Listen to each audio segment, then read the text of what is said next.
Boa noite a todos. Devido a um problema de organização, nós não teremos hoje e nem no domingo que vem o culto infantil para as crianças durante o período da pregação. E logo ao final do culto, eu vou dizer o nome de algumas pessoas e aqueles irmãos e irmãs que quiserem ajudar no culto infantil poderão procurá-los a fim de nós reorganizarmos a escala do culto infantil. Eu convido os irmãos a abrirem a palavra de Deus em Lucas, capítulo 22.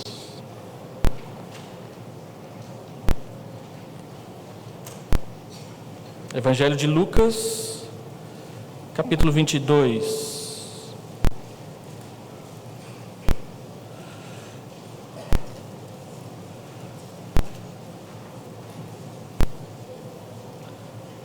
Verso 31 a 34. Lucas 22, 31 a 34.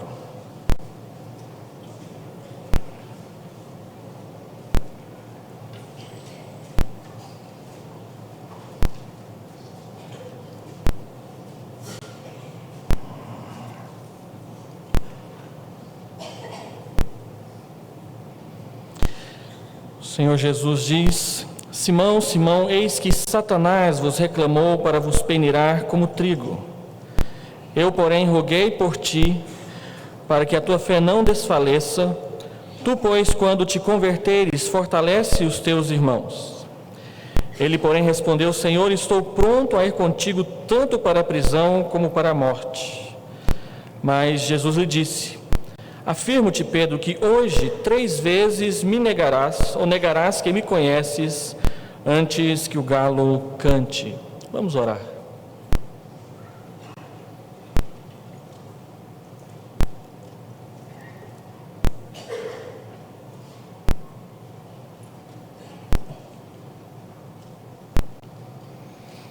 Senhor Deus, nós lemos a Tua palavra, queremos pedir que ela, que é inspirada por Teu Espírito e útil para o ensino, para a repreensão, para a correção e para a educação na justiça, assim o faça conosco nessa noite, nos mostrando, Senhor Deus, como devemos proceder e como devemos crer no Senhor Jesus.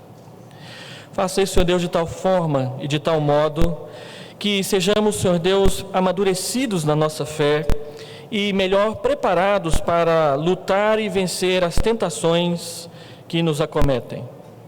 Aquelas que vêm de fora como setas enviadas por Satanás, aquelas que vêm de fora como propostas sedutoras do mundo, mas também aquelas que vêm de dentro, Senhor Deus, vestindo a roupa da cobiça do nosso coração.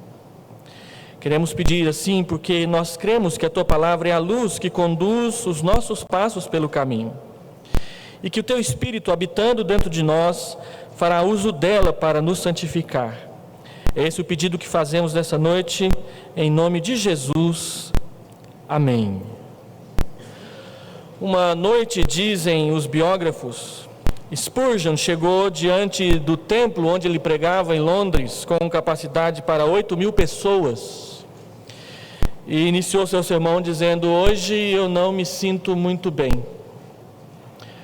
hoje eu não estou bem comigo mesmo. E dizem os historiadores que Spurgeon vivia muitas dificuldades e momentos de grande e profunda depressão em função dos próprios pecados que ele tinha conhecimento e reconhecia que praticava e que confessava na presença de Deus. Eu li numa das biografias de George Whitefield que ele declarou que numa determinada época, por 54 dias, ele viveu debaixo de convicção profunda de pecado na presença de Deus. E que aquilo angustiava profundamente a sua alma. Whitefield, que para nós é um dos homens mais santos que o protestantismo já produziu até hoje. Também eu li na biografia de David Brainerd, escrita por Jonathan Edwards, que David Brainerd chegava e ele dizia, escrevendo lá no seu diário, que Jonathan Edwards repassou para nós, que havia dias em que ele escrevia assim: hoje eu não consegui me manter num estado de santidade que eu acho que agrada a Deus. Vivi abaixo do que Deus espera de mim. E no diário de Simonton, que eu também li para preparar aulas para o seminário, por várias vezes Simonton diz: Senhor, dá-me o teu espírito e arranca de mim essa escória que é o pecado, para que eu possa viver vida santa para ti. Este homem fundou a Igreja Presbiteriana do Brasil. Nós estamos diante de um texto, meus irmãos, que mostra para nós que, de uma verdade muito clara, que é possível acontecer, de que a quantidade de tempo em que se frequenta uma igreja não significa dizer que essa pessoa conheça a Deus de forma amadurecida ou com uma profundidade tal que ele não peque mais, porque todos nós somos pecadores. Também esse texto diz de forma bem límpida que é possível nós andarmos com Jesus durante um tempo e mesmo assim ainda não sermos convertidos a Ele. E esse texto fala da intercessão de Jesus a nosso favor, especialmente naqueles momentos em que nós enfrentamos tentações. Tentações que vêm de fora, tentações que vêm de dentro, tentações que tentam nos derrubar e que muitas vezes conseguem, porque quando o Senhor Jesus diz a Pedro que ora por ele, o Senhor Jesus diz que hoje você me negará. Mesmo com a oração de Jesus sendo colocada sobre Pedro e a favor dele, e Jesus é Deus, Pedro pecou. Paulo nos alerta em 2 Timóteo, capítulo 2, que nós podemos, 2 Timóteo, não me lembro o capítulo, que nós podemos encontrar na igreja aqueles que aprendem sempre e jamais chegam ao conhecimento da verdade. A referência é capítulo 3, versículo 7. Estão sempre aprendendo a respeito de Jesus, mas a verdade não cai no seu coração. Para pessoas assim, o tempo é um grande inimigo para quem se convence de alguma coisa que ainda não aconteceu de fato no seu coração. Muitas vezes nós nos convencemos de que atingimos um determinado estágio tal na nossa vida cristã, em que nós não precisamos de mais nada, estamos bem. Davi acreditou assim e cometeu um adultério com Batseba, trazendo vergonha sobre a sua família e sobre o povo de Deus. O tempo, às vezes, ele vai nos deixando acomodar com as coisas, achando que o pecado não precisa ser mexido, ou que ele pode ser, de certa forma, preso numa gaiola, numa jaulazinha e colocado num canto da casa, e quando ele rosna, você diz: quieto, fica aí, não me passe vergonha. Mas o pecado não é assim. E os labirintos da nossa alma e do nosso coração, que só Deus conhece perfeitamente, escondem muitas portas que nós achamos que fechamos, mas que na verdade continuam abertas. Portas pelas quais o pecado atravessa e muitas vezes se tornam públicos.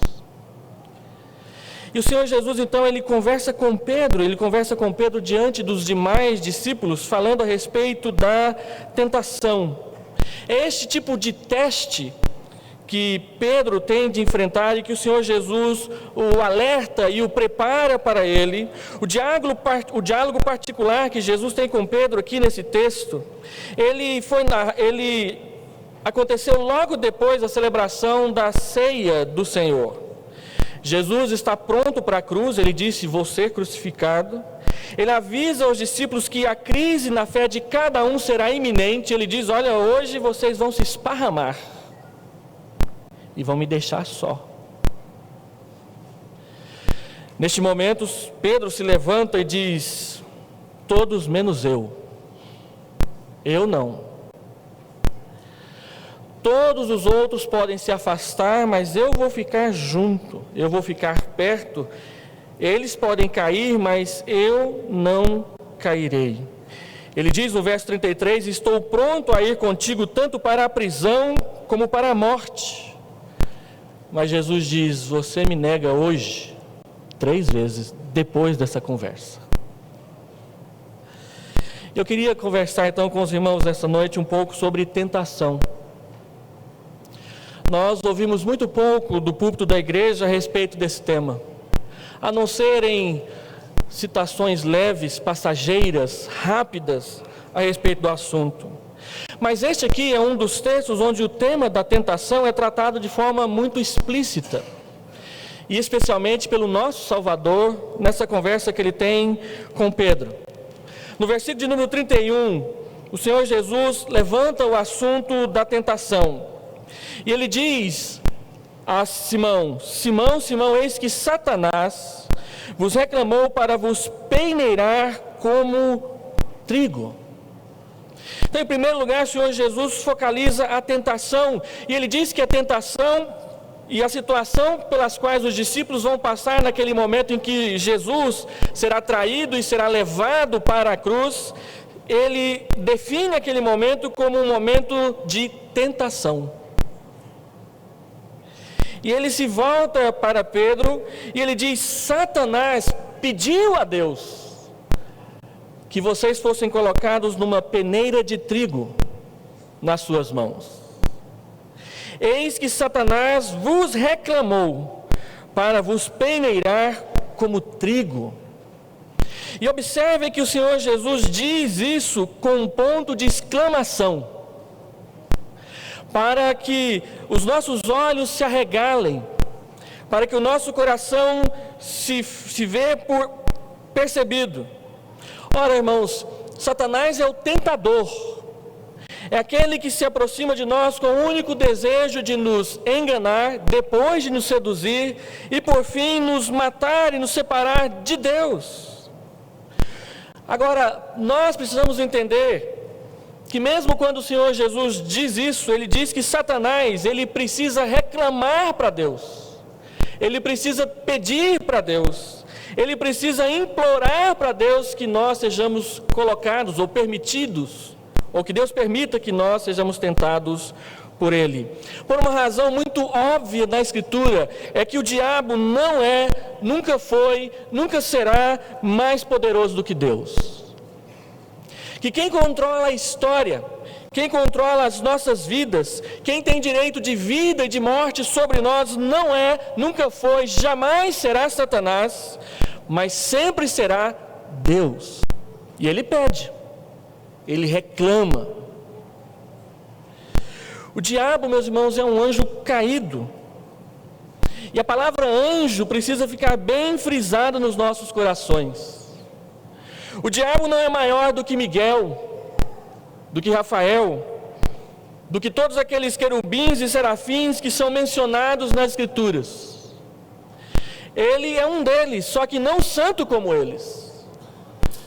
Satanás é um anjo caído no pecado e ali condenado. E que por isso ele procura nos atingir para atingir a Deus. Porque a Bíblia diz que nós somos feitos à sua imagem e semelhança. É o Dr. Russell Shedd que diz que a possessão demoníaca, não sei se ele está certo, não vejo base para isso, é uma especulação dele. Ele diz que Satanás possui pessoas, porque ao possuí-las, ele tenta com isso humilhar a Deus. Uma vez que o homem foi criado à sua imagem e semelhança. Todos os atos de Satanás contra nós, que somos criação de Deus, são atos de rebeldia contra Deus, a quem ele não quer servir, por isso caiu. Quando falamos em tentação, como parte do nosso conflito espiritual com o diabo, com o mundo e também com a nossa própria carne, nós precisamos estar cientes de que não existe igualdade de proporções. Também precisa ficar bem claro que a vitória final e garantida, ela jamais pertencerá ao diabo, porque nós estamos nas mãos de Deus e não nas mãos do diabo. Ainda que Satanás muitas vezes reclame a nós para nos peneirar, não é ele que detém o controle sobre nós. E o máximo que ele pode fazer com as suas tentações, que são todas malignas, malévolas, é servir também de instrumento de Deus para nos levar, quando caímos, a nos arrepender, e se vencermos a tentação, a permanecermos humildes e na dependência do nosso Pai. Observe que na definição de Jesus, tentação é peneirar como trigo. Eu já vi minha mãe peneirando trigo para fazer bolo. A farinha de trigo ficou ali meio que endurecida, não estava tão pura e boa como foi preparada no início. Então ela pegou a farinha de trigo e colocou sobre a peneira e começou a balançar para que aquilo que fosse fino caísse, e aquelas pelotas que não dava mais para quebrar, ela pudesse então jogar fora. Faz isso com polvilho, faz isso com farinha de mandioca, faz isso com tudo. Peneirar, faz isso com açúcar, para fazer uma massa mais suave, mais fina. De modo que aquilo que cai na parte de baixo da peneira é aquilo que fica como bom. Mas aquilo que permanece na parte de cima da peneira é aquilo que não serve mais. E o Senhor Jesus disse para Pedro que Satanás implorou a Deus que ele pudesse peneirá-los. E quando o Senhor Jesus fala isso, ele já deixa claro para nós que até mesmo as nossas tentações, até mesmo aquelas que nos derrubam, elas serão úteis nas mãos de Deus para nos santificar e nos fortalecer para a próxima. De modo que Pedro, João, Tiago e todos estes apóstolos serão passados por ali. E os homens que sairão do outro lado depois dessa noite serão cristãos mais fortes e mais consagrados a Jesus.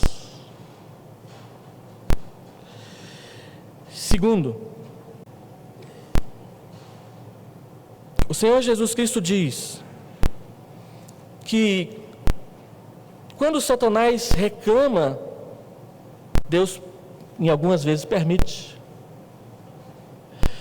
E uma definição de tentação de um luterano chamado Dietrich Bonhoeffer é que na tentação Deus nos deixa à mercê de Satanás, seguros unicamente por uma coisa: a sua palavra.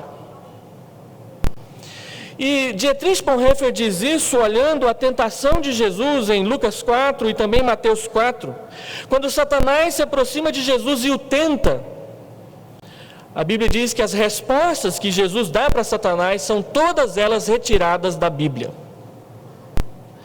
E ao mostrar isso, ao narrar isso para nós, o próprio Lucas faz isso lá em Lucas capítulo 4, dizendo que Jesus foi tentado, e Jesus foi tentado constantemente. Jesus está sendo tentado neste momento, porque ele diz no versículo de número 28, que os discípulos são aqueles que perseveraram com ele em todas as suas tentações.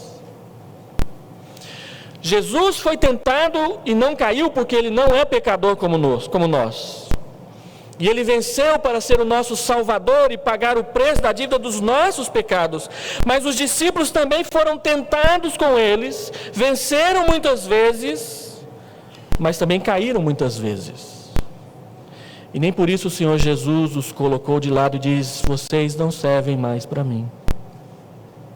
Pelo contrário, intercedeu por eles.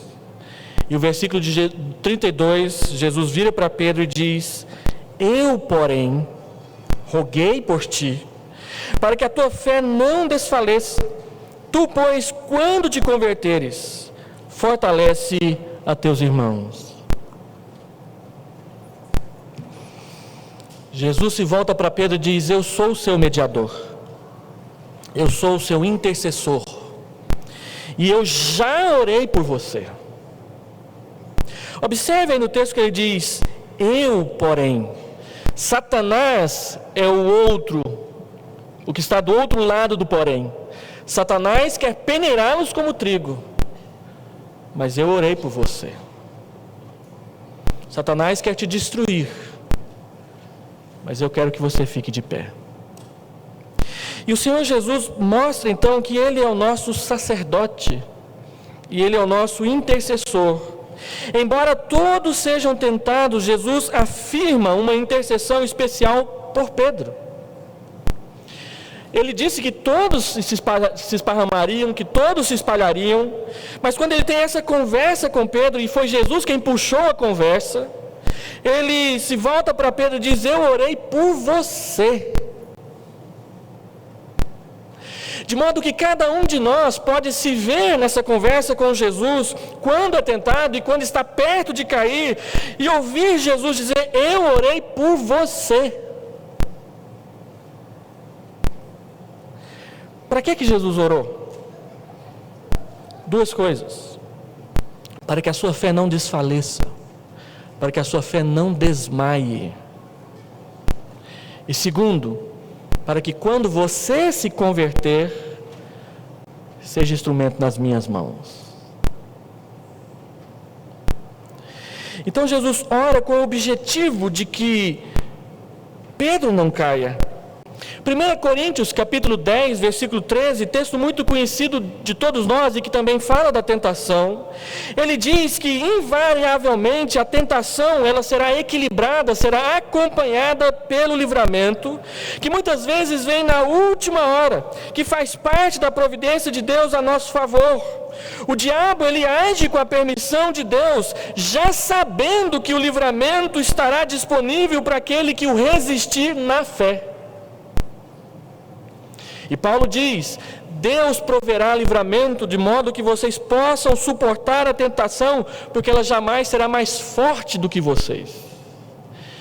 E é porque nós somos pecadores, e o pecado está dentro de nós, que nós cedemos, mas não porque nós não podemos resistir. Então, a oração do Senhor Jesus a favor de Pedro tem um alvo claramente definido.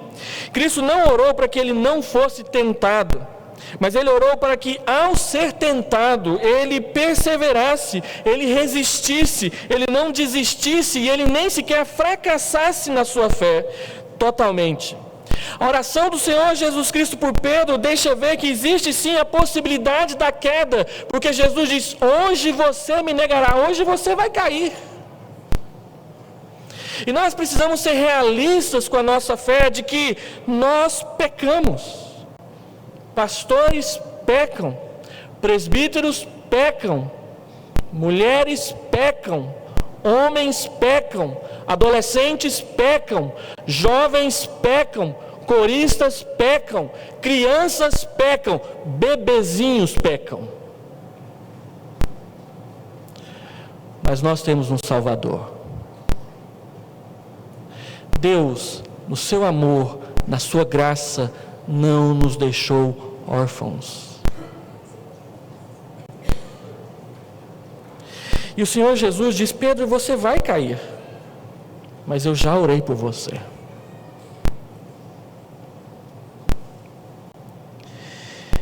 De fato que a queda de Pedro, ela acontecerá, mas ela não será permanente. Aquele que ama o Senhor Jesus, ele não vive na prática do pecado. Essa é a afirmação de 1 João capítulo 2. E aquele que ama o Senhor Jesus não vive em paz com o pecado, porque está em guerra contra ele.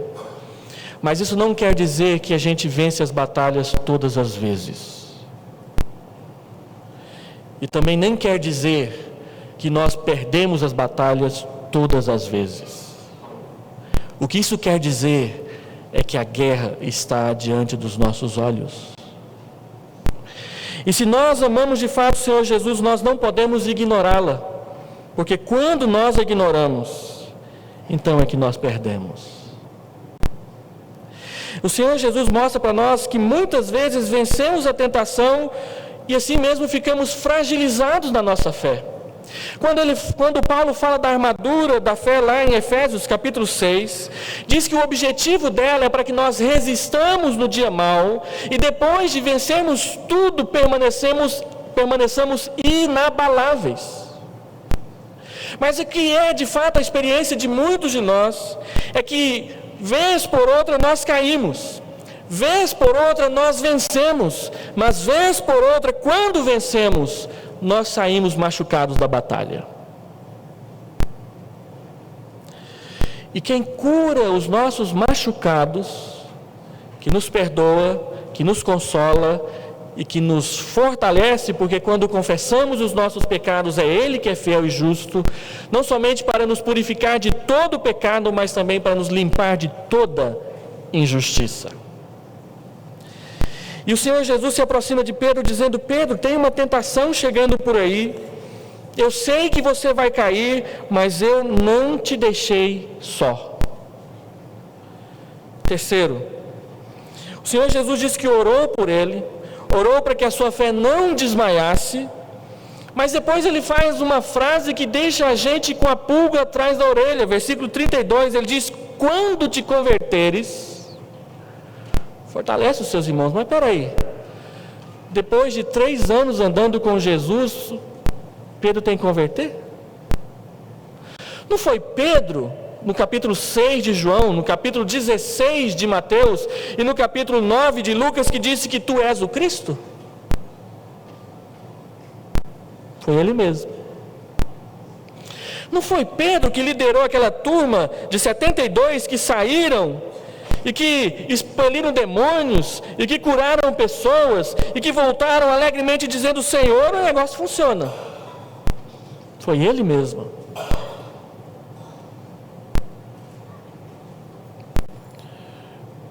Foi ele também que, quando Jesus falou pela primeira vez que ia morrer numa cruz, ele disse: para com isso, Jesus, tenha piedade de ti mesmo. E foi para ele que Jesus disse: arreda, Satanás, sai para trás de mim.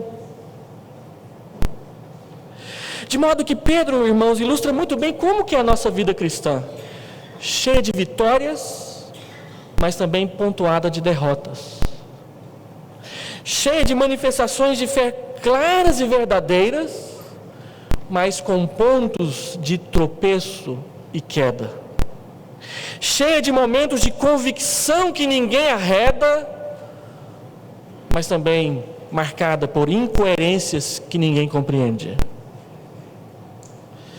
E a vida de Pedro e essa conversa com Jesus ensina para nós que nós precisamos ser humildes diante da tentação e diante do pecado, não por reconhecer que eles são mais poderosos do que nós, mas por reconhecer que, se nós não vivemos sempre na dependência de Deus, nós cairemos quando Ele nos provar, permitindo a tentação.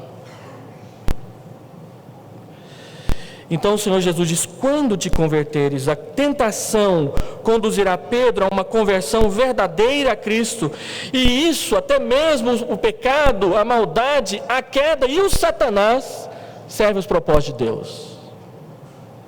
Quantas vezes Satanás, tentando afastar alguém de Cristo, foi levando ele para dentro da igreja? Eu conheço várias conversões assim. Na verdade, todas elas são assim. Satanás tentando levar vantagem e o Senhor mostrando que mais sábio é a cruz. E é por isso que a cruz é a grande sabedoria de Deus e a grande loucura que o mundo não entende. Porque a cruz subverte qualquer lógica que a gente possa dizer que é humana. Porque a cruz tem a ver com a lógica da eternidade do céu.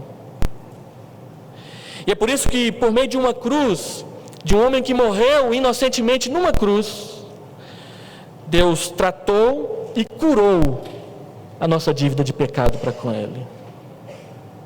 E se os irmãos observarem bem, vamos meditar um pouco nessa expressão aqui do texto. 3 anos de contato com Cristo e Pedro ainda não era convertido. Entendamos a verdade que a nossa fé não é tão inabalável assim como muitas vezes nós proclamamos e achamos. Tampouco a nossa fé pode não ser tão firme assim como nós acreditamos e proclamamos. Há 3 verdades aqui sobre a conversão que nós precisamos entender e que nós calvinistas precisamos pensar assim com um pouco de delicadeza.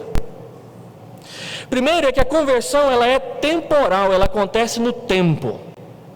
Tem época para acontecer, tem data, tem momento. E o Senhor Jesus vira para Pedro e diz: quando te converteres, quando, tem a ver com tempo. A conversão poderá ser indicada num espaço da história. É claro, meus irmãos, que nós não queremos aqui dizer que você tem que lembrar a data. Quando nós ouvimos alguns pregadores que chegam e dizem: tem que ter data. Talvez você não lembre a data, mas tem a ocasião.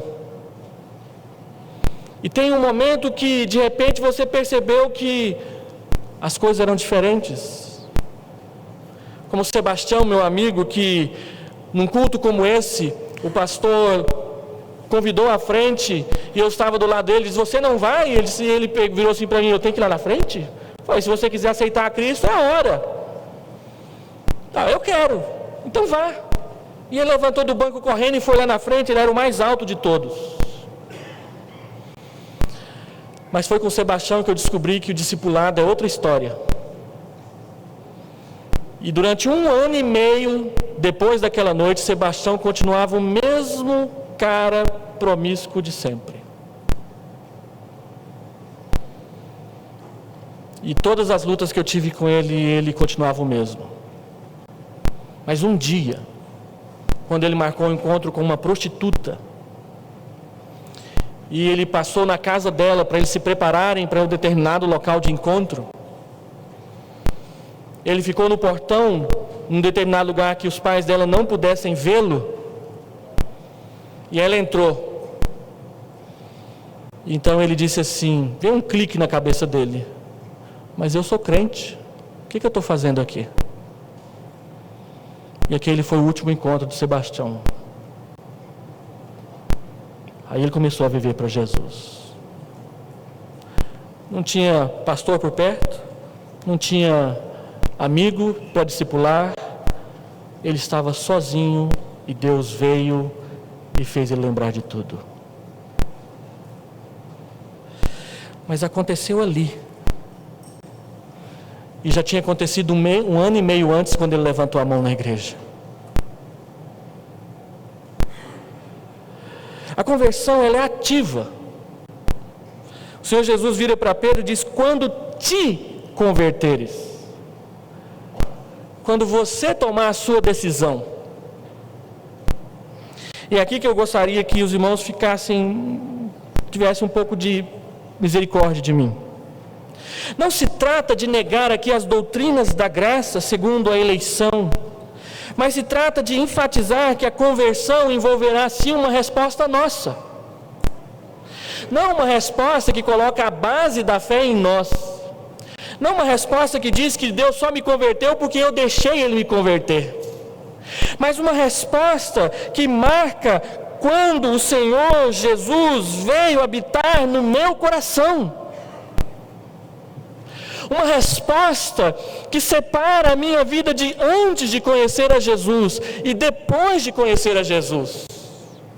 Uma resposta que faz com que todos aqueles pecados que eu amava, agora eles passem a ser odiados por mim. E se antes eu tinha um prazer terrível neles, agora todas as vezes que eles me vencerem vai ser de muita dor. E observem que a conversão é sim uma mudança de atitude. Quando te converteres, fortalece os teus irmãos. Alguns versículos antes, aliás, aqui mesmo, no versículo de número 32 e 33, verso 33, ele porém respondeu: Senhor, estou pronto a ir contigo tanto para a prisão como para a morte. Nas narrativas dos outros evangelhos, ele ainda se compara com os demais. Ele diz: se os outros te abandonarem, eu não. E o Senhor Jesus diz para ele que quando ele se converter, ele já vai se converter tendo uma tarefa para fazer: ajudar os outros que ele disse que eram melhor do que eles na fé. Você está dizendo que eles vão se afastar e você não, você me nega hoje. Agora, quando o Espírito vier morar no seu coração, você não vai pensar mais assim. você não vai olhar mais para os outros e achar que é melhor do que eles. Você vai ajudá-los. E é isso que nos torna irmãos na fé. É que o propósito da nossa vida, que antes era só pensar em nós e no nosso umbigo, agora é pensar também nos outros e no seu bem-estar com Deus e com Jesus. De que de repente você percebe que você não está mais sozinho no mundo, mas que existem muitos outros que são iguais a você, que declaram uma coisa e depois faz outra, que bate o peito estufado dizendo eu posso, e depois cai de joelho no chão pedindo misericórdia porque não consegue, que diz que é suficiente para resolver os problemas, mas que basta um pouco de pressão e você entrega os pontos. Assim é Pedro, e assim é nós, e é isso que a conversão trabalha nas nossas vidas. O Senhor Jesus diz: quando te converteres, você deixará de ser arrogante, você deixará de ser alguém que acha que é melhor, e vai ser alguém que servirá o próximo, e vai ajudar em vez de se omitir, e vai ajudar em vez de criticar, e vai ajudar em vez de acusar. E tudo isso por causa de uma tentação. E eu gostaria de observar aqui no texto que ele diz que quando ele se converter, ele não somente vai cuidar dos irmãos, ele vai fortalecê-los. Porque depois de ter tido a experiência da derrota e do socorro divino no meio da derrota, ele tem sim a experiência para poder ajudar os outros a não tropeçarem como ele tropeçou. E a palavra fortalecer é ajudar ao outro a ficar de pé, para não cair. Ou seja, se a tentação derrubou você, e você aprendeu a lição, você vai ajudar o seu irmão, a sua irmã, a não cair, quando ela também forem tentados. E no verso 33, no verso 34, nós temos a conclusão do texto. E o Senhor Jesus diz para Pedro: Pedro, eu te afirmo que você me negará hoje 3 vezes. Palavras precipitadas não impressionam o Senhor Jesus. Elas podem impressionar os pastores. Pastor, deixa que eu faço. E depois não faz. Ela pode impressionar pai e mãe. Eu estou firme, pai. E depois acontece bobagem. Pode impressionar o patrão. Não foi eu que peguei dinheiro no caixa, não. Mas está faltando. Mas Deus não, Ele conhece tudo, Ele sabe todas as coisas. Quando Pedro vira para Jesus e diz: Senhor, é claro que eu não vou trair o Senhor.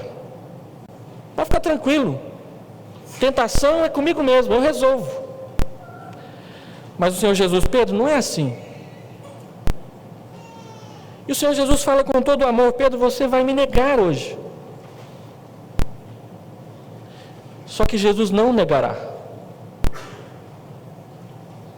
E aí, ao orar para que a fé de Pedro não desfaleça, Cristo nos deu a dica. Nós vencemos a tentação quando não abandonamos a confiança na palavra de Jesus. Quando as dificuldades aparecem, essa palavra sustenta. Quando a tentação é forte, essa palavra ajuda. Quando o pecado bate a porta, essa palavra preenche. Quando as lágrimas são inevitáveis, essa palavra enxuga os olhos. Ao orar para que Pedro não desfalecesse, o Senhor Jesus mostra para nós que todos os problemas que nos acometem, Ele sabe. Ele está dizendo para Pedro: Pedro, você vai me negar. Eu já orei por você, mas você vai me negar. Quem inventou essa história de que nós caímos na depravação total não fomos nós, não. Foi Deus que mostrou para nós que é assim. Está revelado na sua palavra. Ele diz: vocês caíram de tal forma que não conseguem mais levantar sozinhos. Vocês carecem de mim. Vocês estão destituídos da minha graça e da minha glória. E vocês a perderam. Romanos 3:23. Todos pecaram e carecem da glória de Deus. Todos pecaram e destituídos estão da glória de Deus. Todos pecaram e não alcançaram a glória de Deus. 3 traduções diferentes para a mesma doutrina. E essa semana, o Dr. Jerry Bridges, na quarta-feira, nos mostrou mais uma definição nova. Todos pecaram e falidos completamente estão na presença de Deus. Agora, Deus nos revela isso para nos buscar, para nos resgatar, para nos perdoar, e para que quando nós nos convertermos, se ainda isso não aconteceu, nos tornarmos instrumentos nas suas mãos para abençoar outros. E eu termino. Aquela pergunta: o que acontecerá quando Deus permitir a Satanás o direito de nos peneirar como trigo? A chave que dá resposta a essa pergunta, como Cristo nos mostrou, está na oração. Então, primeiro, se você tem vivido momentos de tentação e tem caído, confie na intercessão de Jesus. Jesus é o seu sacerdote, Jesus é o seu mediador, é por meio dele que ele trará o perdão para você, que Deus te dará o perdão. E a Bíblia diz, Romanos 8, versículo 34, que o Senhor Jesus intercede incessantemente por nós, o tempo todo na presença do Pai. Ele ora, ele busca Deus, ele fala os nossos nomes e as nossas situações de tentação na presença do Pai. Ele é o nosso sumo sacerdote, ele foi tentado em tudo, mas ele venceu, e por ser ele o único vencedor, ele pode nos socorrer, diz Hebreus capítulo 4. Segundo, confie na intercessão do Espírito Santo que habita no seu coração cristão. E se você ainda não entregou a sua vida para Jesus, no momento em que você o fizer, a partir deste momento esse Espírito virá habitar o seu coração. E a Bíblia diz que ele também intercede por nós, e ele geme inexprimivelmente diante de Deus por nós. De modo que mesmo quando nós caímos na tentação, e mesmo quando a provação é pesada demais para nós, o Espírito que leva tudo que diz respeito a nós a sério, ele geme, ele grita, ele fala palavras inexprimíveis na presença de Deus por nós. E a Bíblia diz que ele é o nosso outro consolador. Aquele que não somente nos convence do pecado, mas aquele que também nos defende do pecado. Essa conotação de parácletos. É aquele que nos fortalece contra o pecado, mas é aquele que também nos defende como um advogado na presença do Pai e do mundo. E terceiro, confiar e aplicar sim os ensinos da Escritura em todas as nossas experiências. Depois que Pedro caiu, e o texto continua a narrativa, a Bíblia diz que ele seguiu Jesus de longe. A Bíblia diz que ele se assentou ao lado de pessoas que não amavam Jesus e buscou se aquecer no mesmo fogo que elas se aqueciam. A Bíblia diz que essas pessoas tentaram incriminá-lo e ligá-lo a Jesus, e ele negou, ao ponto até de dizer impropérios e palavrões. Mas tem uma frase em Lucas 22, 61, que é maravilhosa. Mas Pedro insistia, diz o verso 60. Homem, não compreendo o que dizes. E logo, estando ele ainda a falar, cantou o galo. Então, observe o verso 61, lê na sua Bíblia. Voltando-se o Senhor, fixou os olhos em Pedro. E Pedro se lembrou da palavra do Senhor.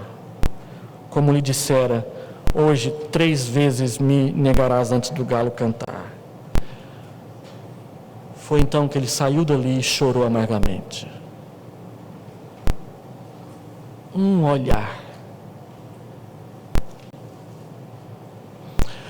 Agora, não seja ingênuo. Não é o olhar de Jesus que mudou Pedro. O olhar de Jesus fez Pedro se lembrar do que Jesus disse. Então, saia daqui nessa noite consciente de uma verdade que é fundamental para a sua fé. Deus dirige a sua vida pelas Escrituras.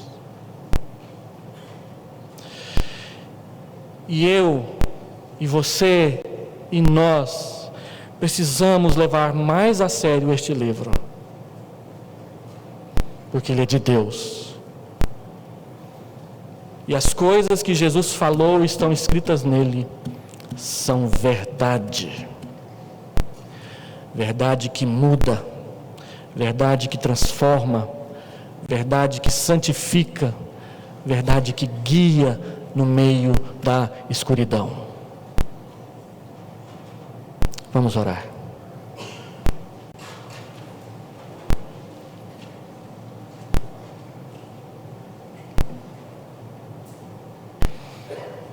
Deus, a nossa vida aqui é uma vida de muitas tentações. Tentações que vêm de fora e tentações que vêm de dentro. Tentações inesperadas e tentações até mesmo planejadas. Tentações que são fortes. Tentações que são malignas. Tentações que são sutis e sedutoras. Ó Deus, são tantas e muitas tentações que quebram muitas vezes, Senhor Deus, momentos de alegria na Tua presença, que arrancam de nós aquela segurança tranquila da Tua paz. Tentações que são vencidas e que a gente respira aliviado. Tentações, Senhor Deus, que nos vencem e que nos sujam daquilo que o Senhor nos limpa tantas vezes. Tentações que sempre trazem escondidas na sua capa o pecado. Ó Deus, graças a Ti porque temos Jesus. Graças a Ti porque Jesus está conosco sempre. Mesmo quando a gente erra. Graças a Deus, graças a Ti, porque o Teu Espírito está conosco sempre, mesmo quando a gente cai. Graças a Ti, porque a Tua bondade não se afasta. E graças a Ti, porque o Teu perdão, quando vem, é delicioso. Uma experiência única, salvadora, santificadora, que é alegria nossa compartilhar. Obrigado, Senhor Deus, porque esse perdão, ele pode ser apontado com o dedo. Ele vem daquela cruz, ele vem daquele sangue, e Ele é suficiente e pleno de poder.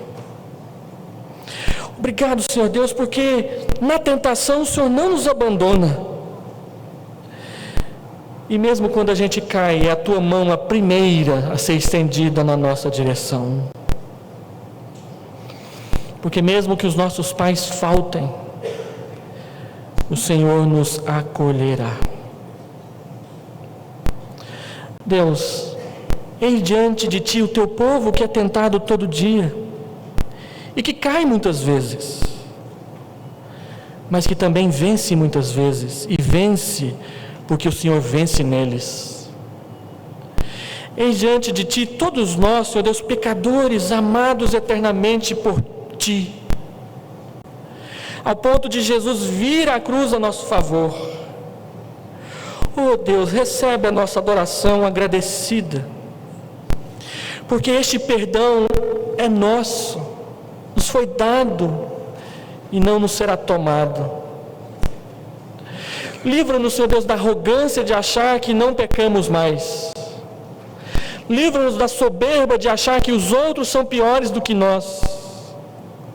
Livra-nos, Senhor Deus, de confiarmos naquelas coisas que na tentação não podem livrar.